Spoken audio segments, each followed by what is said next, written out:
I'd like to acknowledge Australia's First Nation people as the traditional custodians of the land, and for this episode in particular, the Wurundjeri Nation. I pay my respects to their elders past, present and emerging. My love affair of Riesling is really strong. It's definitely my favourite white variety, but for so many reasons. I love growing it, making it, love drinking it, tasting it. This is Over a Glass. I'm Shanteh Wale. Jacob Steen is chief winemaker at Robert Stein Winery in Mudgee. He stands as the third generation of one of Australia's pioneering winemaking families. He joins me today to shed light on the iconic estate. Hi, Jacob. Thanks for joining me. Hi, Shanteh. Thanks very much for having me on today. It's been a long time coming. I'm thrilled that you can join me, and I can't believe it. We've scheduled it so close to harvest. How are you doing? Yeah, good, thanks. And a few weeks ago when we scheduled it, I didn't think we were going to be crushing, but we're already our second week in, and there's grapes everywhere at the moment. So it's actually good for me to have a little bit of time away from the winery and just get out and look at the bigger picture for a while with you. So, I'm excited. Well, you're being very kind, but I'm sure you're highly stressed. I have found that this vintage is all over the place in all different regions of Australia. So every, podcast scheduling that I thought would be okay is at a weird time. So I really appreciate you persisting with it. Tell me a little bit about your first memory of wine. It must go back quite a ways. Yeah, it does. Obviously, because I am the third generation, it was when I was quite young. We always had wine around the house, even though it was quite different back then. Most of the times back then it was our own wine or trials. Where I did live down in Sydney, but when we came up to Mudgee on school holidays, long weekends, all the times to work in the cellar door and then in the winery and vineyard. So I was immersed in it from when I was fairly young, but I suppose it's quite different to what we have here today. So it was quite fond memories riding through the vineyards on the motorbikes and having a good time with my brother and sister and cousins as well. Yeah, that outdoor lifestyle's got to be pretty nice. Tell me a little bit about how the Robert Stein Winery came into being, originally going back those multi-generations. Give me a brief rundown. I know it's a lot to pack into one question. Yeah, that's it. No, we do have a rich history like you mentioned, but in the 1970s, my grandparents found a nice block of 50 acres of land about 8 kilometres north of Mudgee. So in 1976, they started planting the vineyard, and it was really their retirement plan, and the whole family loved, having the farm up in Mudgee, and it's really just kept growing ever since. My parents and then Dad took it over when my grandparents eventually really did try to retire and eventually passed away. But then Dad, luckily for all of us, kept it going. And then it's really just kept growing bit by bit over those years. And now we're up to 48 years old. And really over the last 15 years, I suppose, of me being back, we've really tried to grow it, but in the right direction. And we've sort of taken it from more of a hobby farm, vineyard, small winery up to a bit more of a serious sort of production with a focus on quality. So it's a lot to pack in there in that 48 years, but it's been fun. Well, you've certainly done that. Your winery is probably one of the most prestigious wineries, and quality is certainly at the topmost of your production. You've had a huge amount to do with that. I know you're a humble guy, but you have. Tell me a little bit about what kind of viticulture was like when your family kind of moved into that area and how you've seen it change over time. Yeah, it has. I still remember back in the early days, things were done a fair bit differently. And when you're trying to establish a vineyard, that we didn't have the infrastructure anywhere near like we do today. Even in the first few years of establishing the vineyard, we didn't have water. So my grandparents and parents had to water them by hand on weekends. And now, we've got irrigated watering throughout the whole of the property. So it's quite different. And even though we might say it's a lot easier to do things these days, we've got a lot of different challenges. But I really took on the regenerative approach, and I think, as an industry, we definitely have to all go down that path and do our best for the environment. But we've really taken that approach across the whole business, and it starts with our vineyard. We do anything necessary to really try and improve the soil and the land in which we farm. So using that regenerative approach by limiting our inputs,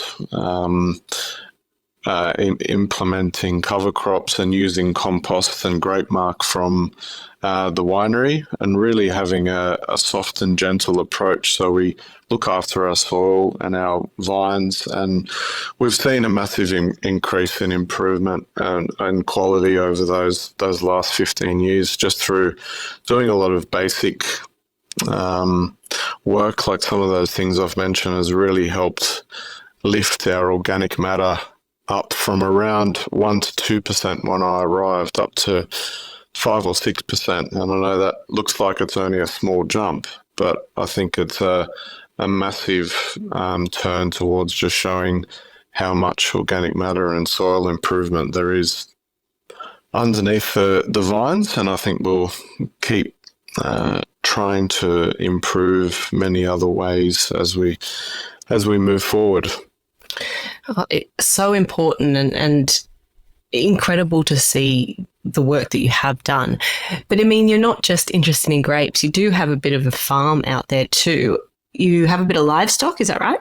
Yeah, we do. So it is quite diverse, and it all integrates really well, and that's what I love. I do love the farming side of it. We've got livestock, cattle, sheep, and even free-range pigs.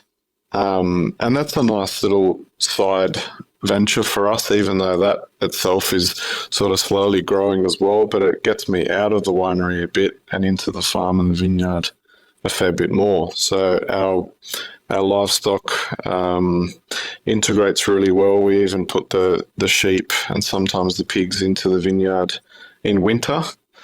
And yeah, eventually those livestock feed the restaurant and the cellador as well. So it's really trying to become a self-sufficient, I suppose, property.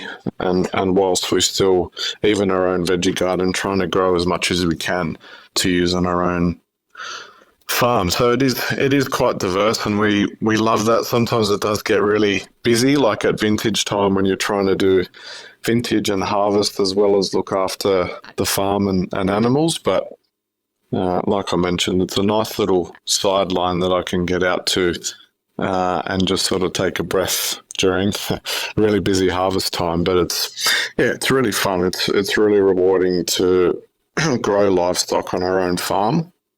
And the free range pigs we've only really had, it's close to 10 years now, but that keeps growing, and we're finding ways of integrating them into, we've got a salami brand now as well, Stein Farm Produce, which goes really well in the Mudgee region, and we're quite sort of proud that we're only one of a limited few pork producers in the region and even the greater Central West. But we sort of love doing it, and gets our boys involved in something fun for them as well, to get out there and feed the pigs on weekends and make sure they're doing well. So it's everyone can get involved in that part, and it's really fun to have so much happening out there at any one time. I think it's always been clear that you've had a very holistic approach, and I think that that's important. But there is so much talk these days about what the right path is for looking at sustainability. Do you find that that's challenging, telling the story about, biodiversity and some people going down the organic route, some people going down biodynamic? Do you find that that's a challenge when you go to sell your wines? Yeah, it's definitely it's becoming increasingly consumers are becoming increasingly aware of all the jargon and ins and outs of organics and biodynamics, but they're mostly interested in what we're doing to look after our land and the product, I think. So we're definitely going in the right direction.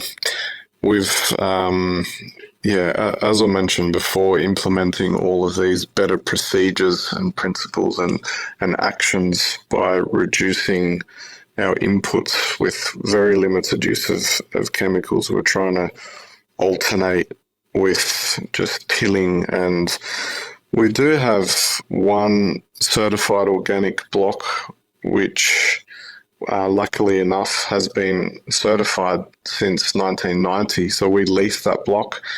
That gives us a fully organic block, which then we convert into certified organic wines because our winery is certified organic as well. So we do have that market, and we only make the 2 wines, and they've grown exponentially.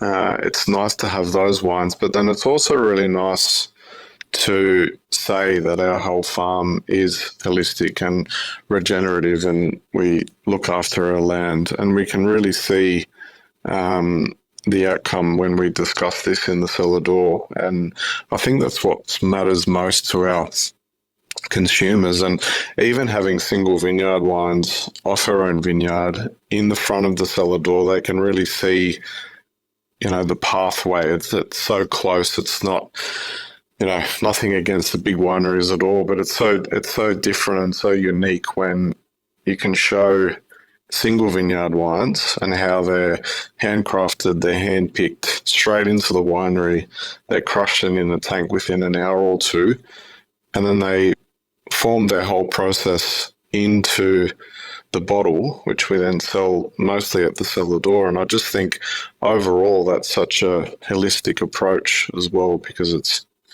reducing a lot of inputs like other external factors like transport and all those external things that happen with some larger producers as well. But it's becoming such a big aspect of people inquiring in our cellar door.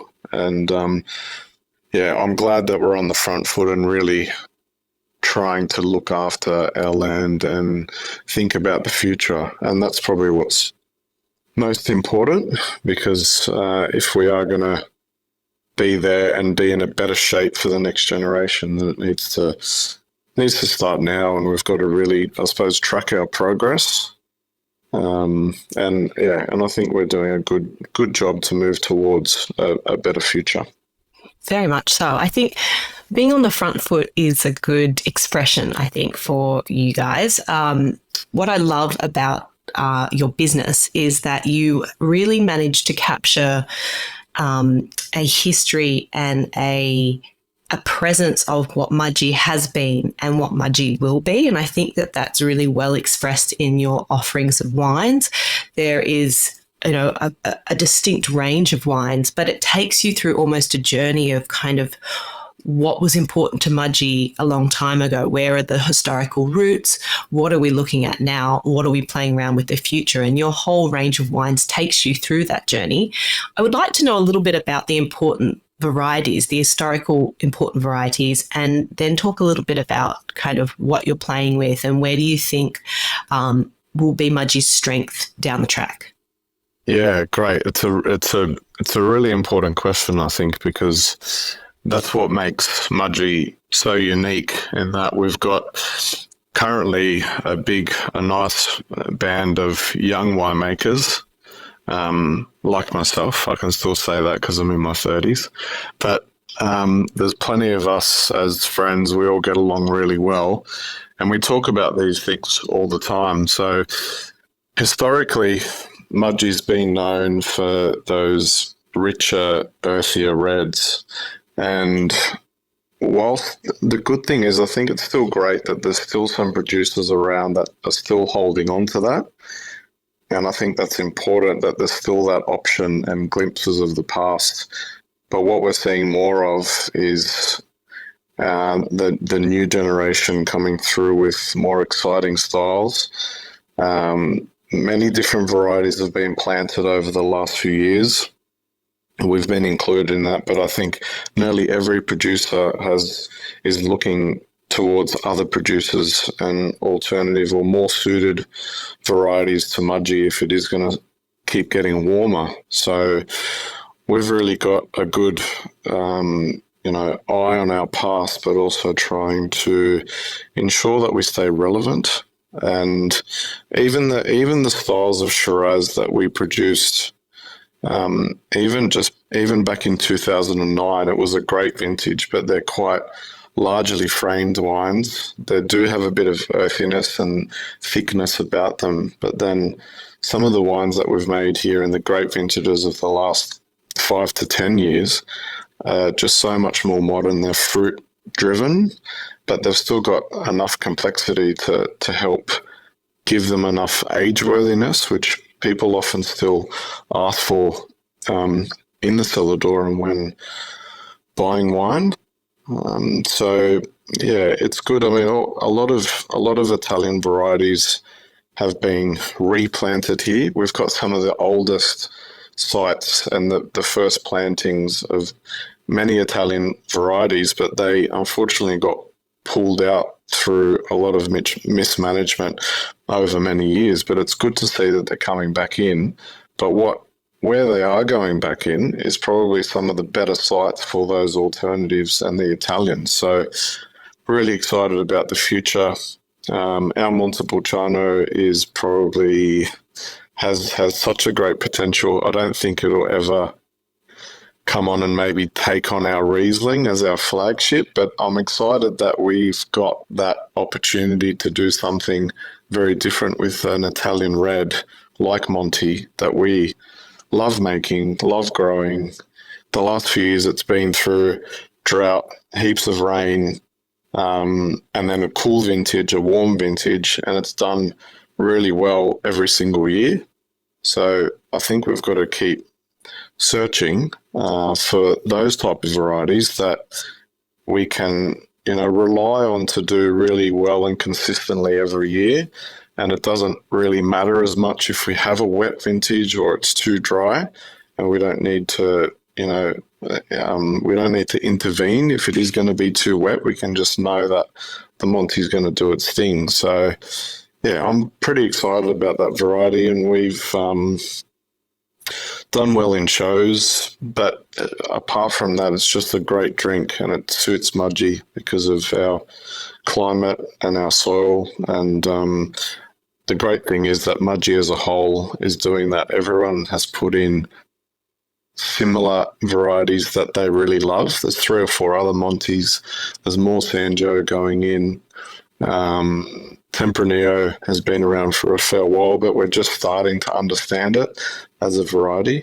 And making rosés from some of these exotics is proving really good too, and they're just more balanced wines. And yeah, I'm really seeing the whole Mudgee winescape is really just lifting in quality and offering definitely something very different to what we did 50 years ago. Yeah, so that's. I think I answered all of that question, but it's quite deep, and it sort of goes back so long. It's also really good that there's a lot of the brands from the 70s are still around. Not all of them, but there's probably still a lot of the strong brands from the 70s are still around, like ours and Huntington and Craigmore, for example, Burnbrae as well. They're still going strong, and looking into next generations as well. So I think it's great for Mudgee to really sort of start to do some things different and keep up with the times as well. But I think we're doing it really well. I totally agree with you on that. I want to talk. I mean, when you mentioned Monty, I thought, yeah, look, it is a great variety, I think, for moving perhaps people that love and are used to some of those, like you said, those wonderful traditional varieties and those bigger, richer reds. I think Monty's a great option for trying to just introduce another darkly pigmented, quite full-bodied, but higher acid kind of little bit more groovy little number. I think that Monty can do that, and it can make such a different few styles of wines. Like you said, it makes great rosé. It makes a really crunchy chilled red. It can make quite a big style as well. So I agree with you. I think Monty's a really good option for probably also just for the region and for moving people in a different direction, but at the same time, not going too fast and giving them some kind of Cab Mac strange looking crazy red that they're never going to enjoy. But I want to talk about Riesling, because you make some stunning Rieslings and you have a bit of an affinity for them. Tell me about your love affair with Riesling. Yeah, well, my love affair of Riesling is really strong. It's definitely my favourite white variety, but for so many reasons. I love growing it, making it, love drinking it, tasting it. It really started, and even though we've got a long history with Riesling in Australia, our family goes back to being the first to bring it to Australia in 1838 with Johann Steen and the MacArthur family planting Riesling down in the Camden vineyards and eventually establishing those vineyards in southwest Sydney. So whilst we've got a really long history with it, the German heritage is also quite strong. So I've been back there for numerous vintages and also just trips to go around and taste it. Taste all the wines from many different regions, especially from the Rheingau. And Rheingau and Rheinhessen, even though they're maybe not quite as known or iconic as maybe some of the Mosel, I think the future is really strong. In 2006, I did a vintage in Rheinhessen and then went over to the Rheingau, but really loved. I worked at Weingut Whitman, and he was one of the back then maybe rising stars, and just loved his affinity for Riesling and saw how much time he spent in the vineyards, and he always really discussed how important and how much work Riesling takes in the vineyard to make sure it's happy and sound. And then, all of the work in the winery was so much easier when the grapes were in perfect condition. So I've had a long, well, not too long, but long enough for me to understand a bit about Riesling. And I'm really lucky that we've got old vines in our site. So they were some of the first planted, being 1976, and a lot of them were replanted over the late 70s and even into the early 80s because it's such a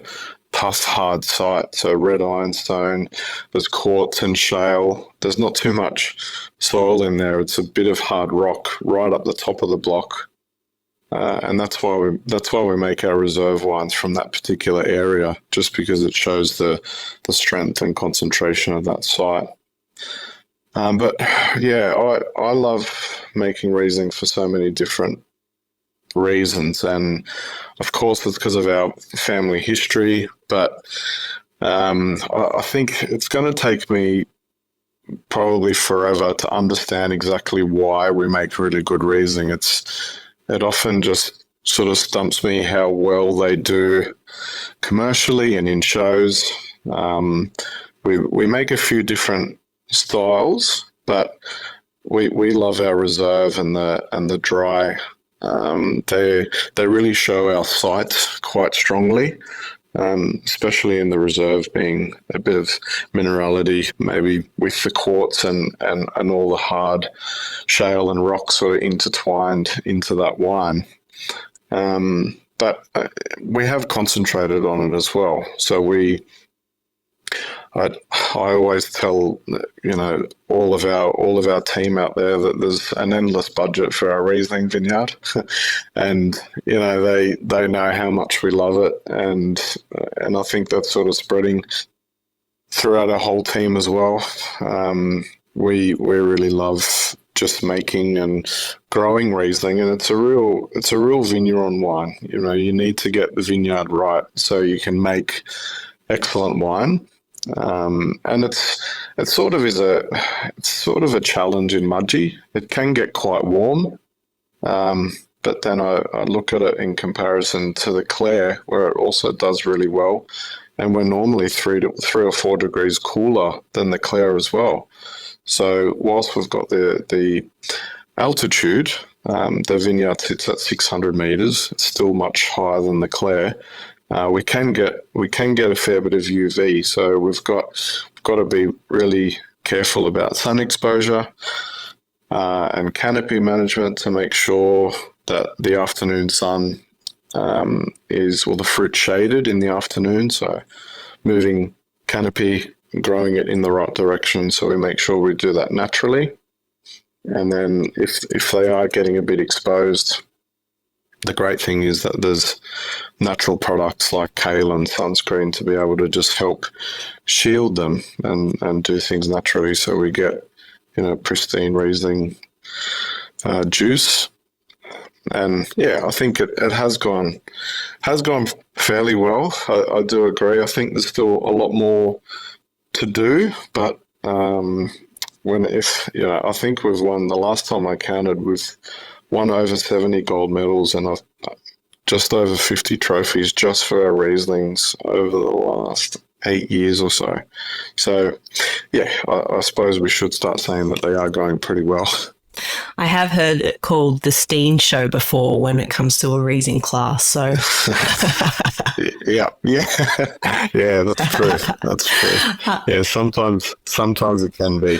Well, that's a wonderful problem to have, and you have, like you said, you do have some amazing releases of Riesling. You're also, looking at a little bit of barrel fermentation with your Blue Hen Riesling as well. But I'd like to know, and that's such a fun wine, I'd like to know a little bit about your thoughts on sugar. And we are seeing a real kind of renaissance happen, I think, in Australia with Riesling of everybody kind of accepting a little bit more about sugar and its place within Riesling and whether it suits the site. But I agree with you. I feel like there's not a lot of places to hide if the grapes aren't in the right spot in the vineyard. And I think, if that vineyard's not looked after, and if you haven't done the work there's a barrel ferment, too much sugar, added acid, whatever it is, it really shows like elbows and knees, I think, in Riesling. It just pokes out, and so yeah, like I agree. What are your thoughts on sugar and its place? Yeah, it's probably it's one of the major decisions when fermentation is finishing with Riesling, and that is when to stop it. And like you say, that there's a lot of purity and reservation and nowhere to hide in a Riesling, so you can't make any mistakes at all. But yeah, sugar's really important, but it really depends on acidity and acid balance. So we retain really nice acidity in Mudgee and New South Wales as a whole, really, because we are generally cooler or on the cooler side. So it's really nice having nice acid retention. So pHs are quite low. TAs can be high. So it's nice to be able to fit in a little bit of residual sugar. So whilst our reserve might only have 1 to 3 grams, The dry between 2 to 4 or even 5 still looks pretty good and still looks dry, but that sugar just gives it a little bit of volume and makes sure that it's really drinkable on release after a year. So yeah, it's definitely one of the big decisions that we make. And of course, then we've also got a half dry, and like you said, a lot more just off dry Rieslings are popping up, and so they should. It's good to see how many more there are, because it's just so much easier to drink with spicy food, and sometimes they're more approachable when they're young.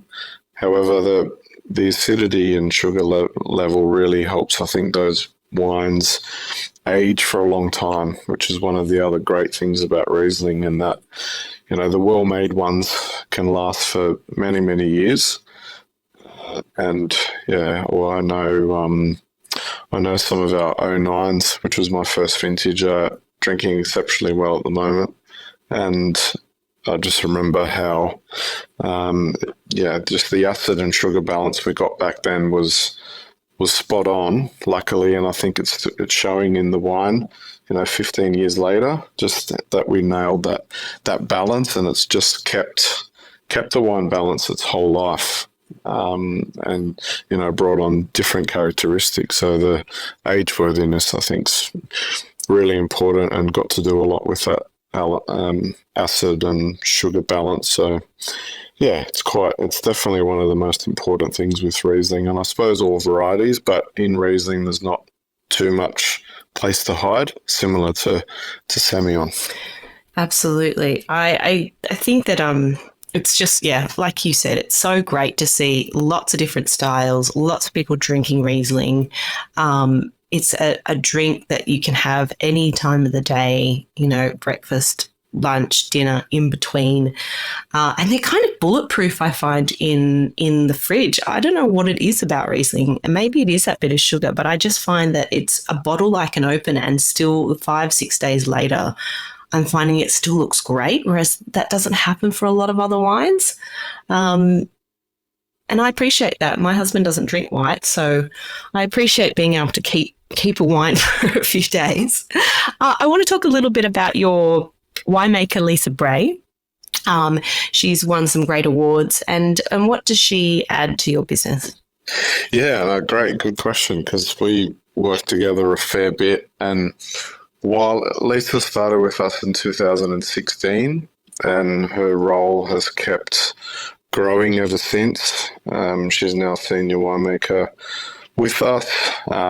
We work together every day to try and keep improving our wines.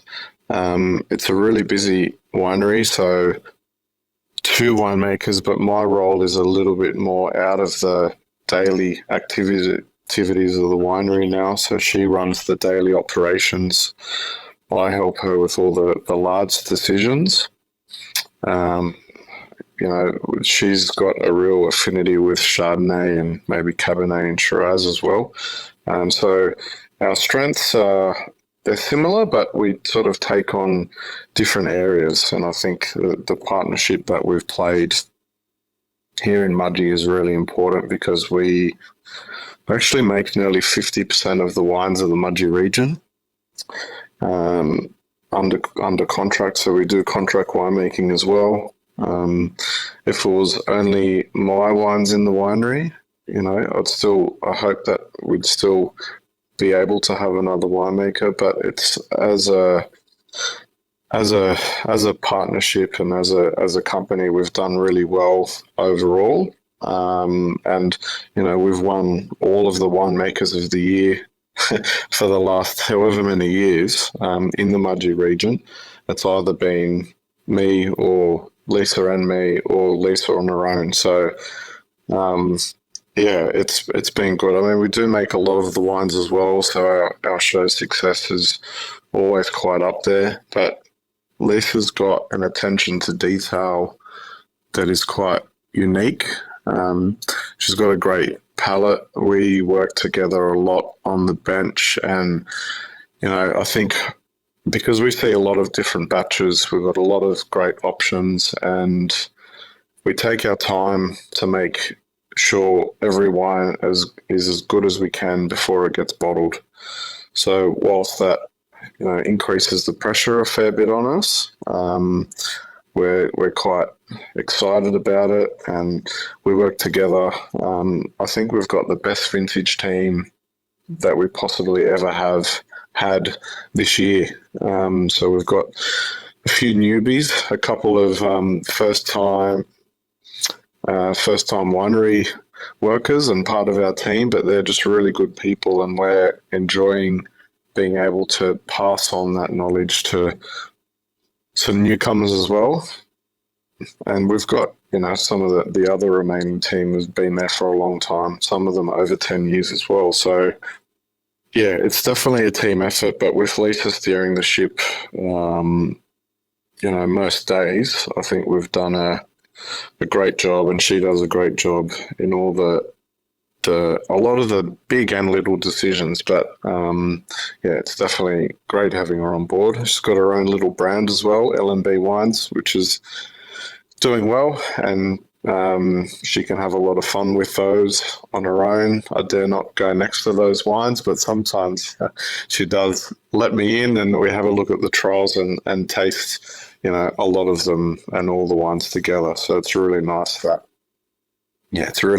she's here and has been with us for a long time. And I know that that's going to continue in the future, and I think she's got so much more to give and learn. And as we both sort of keep evolving in there, I think it's definitely her stance on the wines and her input has definitely been seen as well in the winery, in the Robert Stein wines, in the Blue and also the contract wines that we make. So I couldn't have definitely done the last 6 or 7 years without her in there. So it's been a lot of fun. There's been some busy times too, and it's last year we had our biggest crush ever. We made over 100 wines and bottled 80 of them already last year. So it's can't believe I put that out for everyone to hear, but it's like that's a lot. That's a lot. I know it is. Yeah, we sort of, outside of vintage, we bottle basically every month for the rest of the year. So she sort of had 8 months without a holiday. But we've learned from that, and we're trying to change this year to make sure that that we all sort of have breaks at different times. So yeah, it's a busy little place, but she does an amazing job. And amazing. So it's great to have her on board. You as a collective team are incredibly busy. I want to just wrap this up, but I want to ask you 2 more questions. So they'll have to be a bit rapid fire. If you're not drinking your own wines, is there somebody else in the region or another region which you kind of day in, day out buy their wines and drink them? And the second question is, if you've only got 3 drinks to drink for the rest of your life, what would they be and why? Okay. Yeah, good. So probably from the region, I think the Huntington wines. So Tim and Nikki Stevens, they're just down the road from us.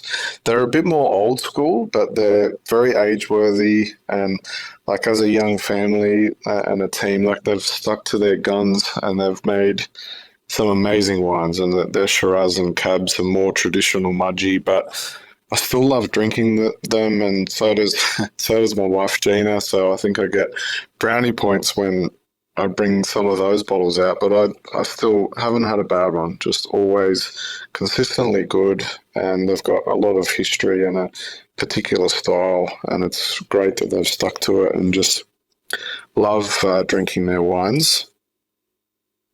So then, if there's 3 other drinks. The first one's probably German Riesling. I think a few of those Whitman single vineyards like the Kirschspiel are amazing wines. Just the power and the expression of their sites. I think they're already iconic really for that region and probably for Germany. The other one, I don't mind cognac actually. I've been there numerous times. Love the region and the people, and it's just lovely drink, and just love the region and just the stories, and going through all of the barrel tastings. It was amazing being in cognac, and I'll sort of always remember that. The third, I've got half of my cellar are Italian wines, so it's hard to really choose one particular, but it's probably Barolo or Barbaresco. It's, Nebbiolo. I just love doing a vintage there, love the culture, and I think it really shows in their wines that slow wine movement and slow food and slow viticulture, and just letting the terroir really express themselves in the wines. And I just, really love that region and those wines. And it's always a special occasion when I open up, something from Piemonte. So really, I couldn't do without those wines for the rest of my life. So yeah, definitely. Three excellent choices. Yeah, thanks. Yeah, you do have, you enjoy the finer things in life, and you have a very elegant palate, I have to say. I love those choices. It says a lot about you. Yeah, good. Jacob, it's always such a pleasure when we chat. I love what you do. I think you guys are doing a fantastic job out there. I am yet to come to the cellar door, which is outrageous, but I am going to make a trip out just to see the pigs and chat to you, and hopefully we'll have a lovely glass of Riesling together. Yeah, that'll be great. Yeah, maybe a Barolo after it as well. Oh, you've said a few outrageous things on this recording, and I'm going to hold you to it. True, you should. I'll remind you, don't worry. Thank you so much, Jacob. Best of luck with getting all the fruit in and making all the wines that you do. I hope we chat to you again soon sometime. Thanks so much for having me on. It's been nice reflecting on a lot of that stuff as well. So appreciate it. Awesome. Cheers to you, Jacob. Thanks. Same to you, Shanteh. See ya. This is Over a Glass. I'm Shanteh Wale. Stay tuned for more stories from the world of wine and drinks. Listen in every Thursday on your podcast app. Follow us on Instagram @overaglasspod and contact us at overaglass@deepintheweeds.com.au.